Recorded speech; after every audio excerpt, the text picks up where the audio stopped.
Magandang araw sa inyong lahat. Ako ang inyong AI agent. Ngayon, sabay-sabay nating aaralin ang Digital Livelihood Philippines, DLPhils. Sa session na ito, mayroon kabubuang 7 modules at ito ang Part 1. Bawat module ay simple, diretso, at madaling intindihin para sa pagtatapos ng training na ito.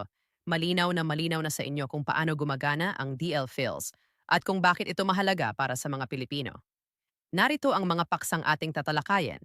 DLPhils Training Modules. Part 1, Module 1. Ano ang Digital Livelihood Philippines? DLPhils. Module 2. Bakit mahalaga ang extra income sa mga Pilipino? Module 3. Bakit madaling gawin ang DLPhils? Ang 4Ms Module 4. Vision at Mission ng DLPhils Module 5. Paano kumikita ang DLPhils Module 6? Paano gumagana ang expansion ng DLPhils? Module 7. Paano i-convert ang mga reward points to cash? Sa dulo ng training na ito, hindi lang kayo matututo. Magkakaroon din kayo ng malinaw na direksyon kung paano sisimulan ang inyong sariling digital livelihood bilang paghahanda para sa kinabukasan ninyo at ng inyong pamilya. Ang pangunahing layunin ng Digital Livelihood Philippines, DLPhils, ay bigyan ang mga Pilipino ng isang pinakabago, pinakmadali at pinakmakamabilis na paraan ng pagkakakitaan, livelihood. Disclaimer: ang mga impormasyong at halimbawang ipinapakita ay para sa edukasyon lamang at hindi garantiya ng kita. Maaaring mag-iba ang aktwal na resulta depende sa paggamit, aktibidad, nas mga transaksyon. Walang garantisadong kita ang programang ito. Module 1. Ano ang Digital Livelihood Philippines? GDL Phils. Ang salitang livelihood, siguradong pamilyar na sa inyo. Pero aminin natin, kapag narinig mo yan, baka ito agad ang unang reaction mo. Ay, livelihood na naman. Ano na naman yan? Marami na rin tayong nasalihang private at government livelihood programs. May training, may orientation, maraming pangako. Pero bakit hanggang ngayon ganito pa rin ang buhay? Hirap pa rin. Kulang pa rin ang kita. Kaya natural lang na itanong mo, ano naman itong digital livelihood na ito? Iba ba talaga so? Good question at oo, iba talaga siya kaya dapat mo itong tingnan. Malaki ang kaibahan nito sa mga livelihood na nasalihan mo dati. Dito sa digital livelihood, hindi ka gagawa at hindi ka magbebenta ng kahit anong produkto. Walang inventory, walang delivery at walang pilitan. Purely digital lang siya, gamit lang ang cellphone mo. Ganyan ang kaibahan ng mga successful na tao at kumpanya. Alam nila kung paano i-manage ang pera nila. Kaya sila nagiging financially stable at successful. Ito ang dahilan kung bakit ginawang digital livelihood ang expense tracking platform na ito para matuto ang mga Pilipino ng financial intelligence at financial literacy habang kumikita at nag-iipon sa mismong ginagawa nila araw-araw. Kaya tinawag natin itong ang pinakabago at pinakamadaling livelihood para sa mga Pilipino. Paano mo ma-avail ang digital livelihood na ito? Ganito lang. Kasimple gumagana ang GDL Phils. Makakatanggap ka ng referral link mula sa social media or email. I-click mo lang to, mag-register gamit ang username at password, at automatic may sarili ka ng Recibo web app account. Libre ang registration, kaya pwede kang magsimula agad. Walang risk. Sa loob ng Recibo web app, may built-in expense data storage kung saan mo isisave lahat ng gastos mo. Dito mo rin mamomonitor ang spending mo, daily, weekly, monthly at yearly, kaya malinaw na malinaw kung saan napupunta ang pera mo. Sa dashboard ng Recibo web app, makikita mo ang mga pangunahing features ng system. Una, ang expense data credit. Ito ang available balance na ginagamit mo para ma-store at ma-send sa storage ang listahan ng mga gastos mo. Pangalawa, ang RP Comp, Reward Points Compounding. Ito ang reward points na natatanggap mo habang ginagamit ang system at lumalaki ito sa pamamagitan ng compounding program. Pangatlo, ang GP Comp, Gold Points Compounding. Ito naman ang bonus points na pwedeng i-convert sa gold points. And ang value nito ay USD-based, kasama rin sa compounding program. At panghuli, ang sales value. Dito mo makikita ang cash value ng lahat ng reward points mo na pwede mong i-view sa AI Pay at ready na for cash out. Para ma-activate ang GDL Fills, bibili ka lang ng expense data credit. Parang bumibili ka lang ng internet data or regular load sa Globe. Pero ang gamit nito hindi para sa internet. Ito ay storage space para ma-store at ma-track ang lahat ng gastos mo tulad ng pagkain, bills, pamasahe, at groceries. Sa iyong dashboard, i-click mo lang ang store at lalabas ang mga expense data credit options.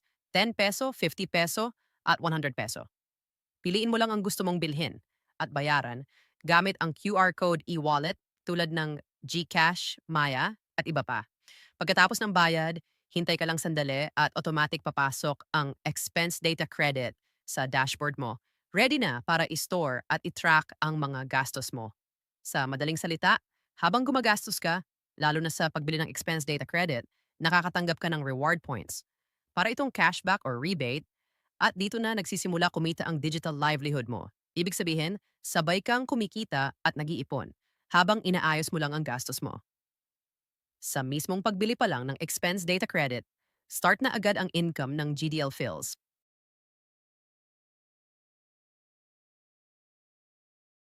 Module 2. Bakit mahalaga ang Digital Livelihood Philippines, DL Phils, sa mga Pilipino?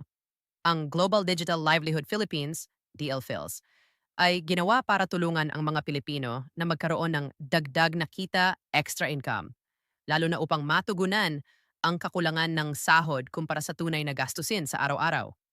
Ayon sa mga ulat, ang average na kinikita ng isang single employee ay nasa 18,000 hanggang 20,000 lamang kada buwan. Ngunit ang karaniwang gastos ay umaabot na sa 25,000 hanggang 30,000. Ibig sabihin, may kakulangan na humigit kumulang 10,000 o higit pa bawat buwan. Sa madaling salita, mas malaki na ang ginagastos kaysa sa kinikita ng maraming Pilipino. Dahil dito, malinaw na kailangan ng karagdagang pagkakakitaan ang mga Pilipino, kahit 10,000 to 30,000 o higit pa kada buwan, para lamang makasabay sa pang-araw-araw na gastusin. Dito pumapasok ang DL Phils bilang isang praktikal na solusyon.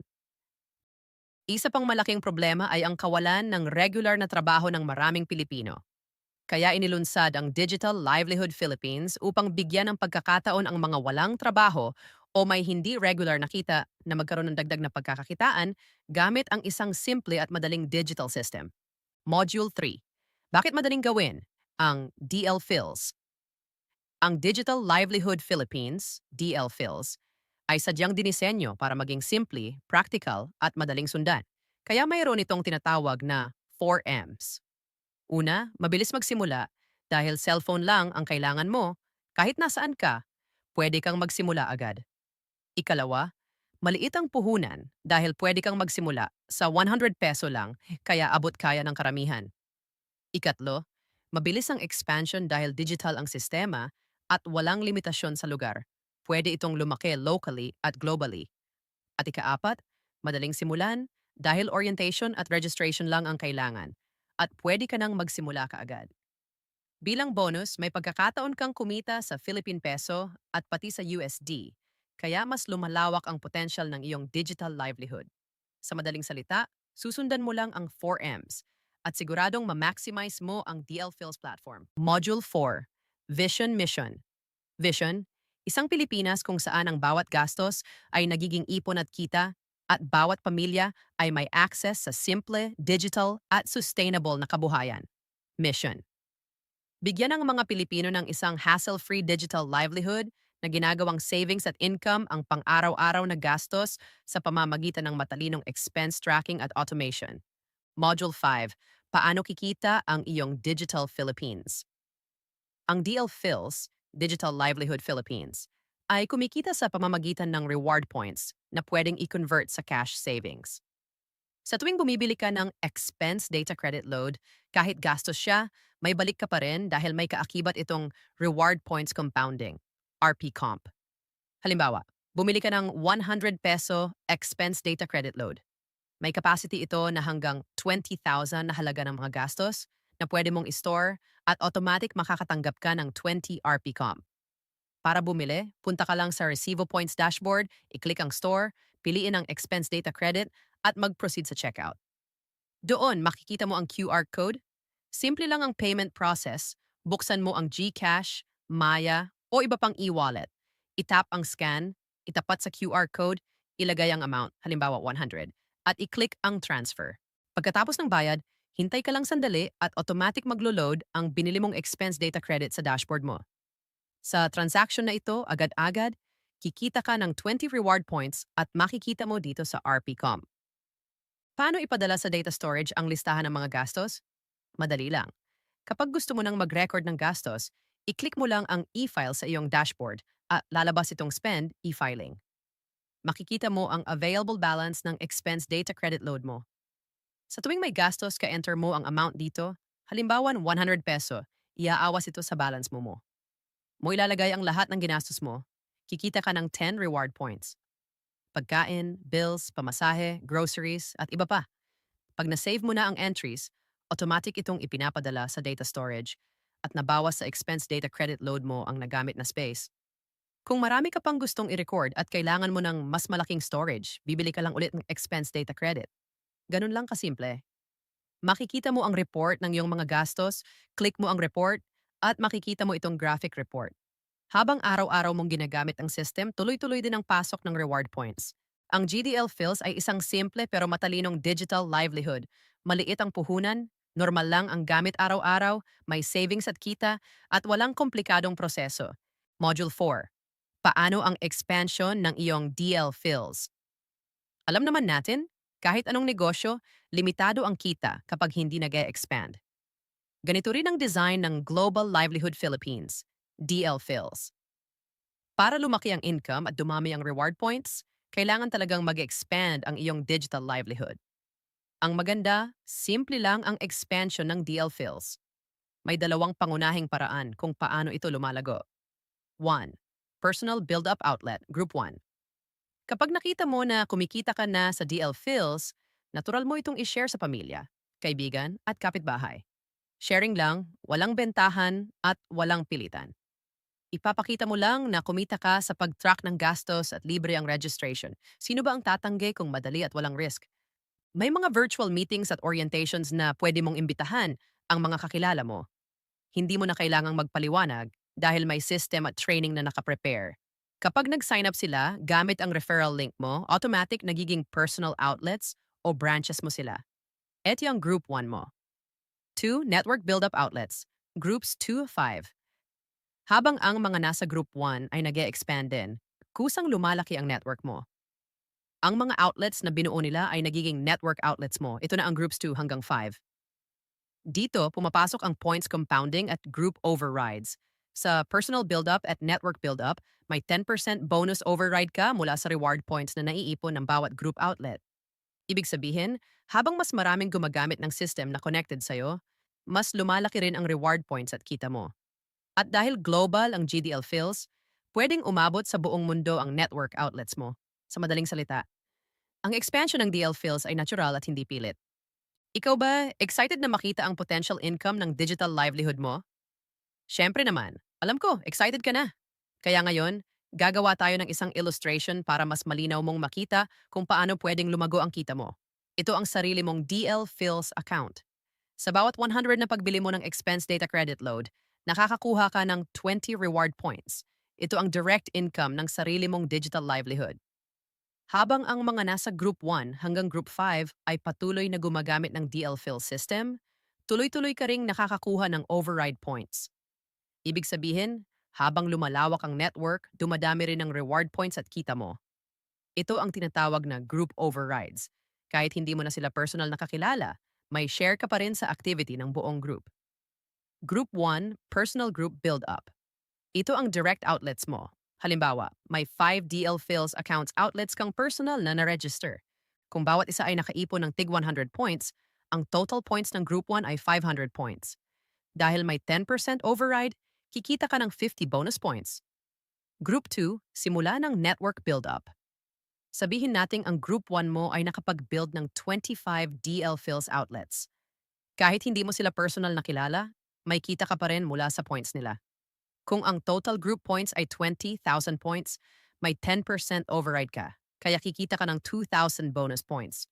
Group 3, pwedeng umabot sa 125 account outlets ang nakakonect sa'yo. Kung nakaipon sila ng 100,000 points, may 10% override ka. Kaya makakakuha ka ng 10,000 bonus points. Group 4, pwedeng umabot sa 625 account outlets ang nakakonect sa'yo. Kung nakaipon sila ng 1 million points, may 10% override ka. Kaya kikita ka ng 100,000 bonus points. Group 5, pwedeng umabot hanggang 3,125 account outlets ang nakakonect sa'yo. Kung nakaipon sila ng 5 million points, may 10% override ka. kaya kikita ka ng 500,000 bonus points. Kabuuang potential override bonus, 612,000, 50 bonus points. Ang total potential earn reward points ay mula sa 100 peso na pagbili ng expenses data credit at 5 direct outlets. Kaya ito, di ba? Note lang, ang mga numbers na ito ay for illustration purposes only, maaring mababa o mas mataan pa, depende sa user's transaction. Ang susunod na module ay kung paano gawing cash and mga reward points.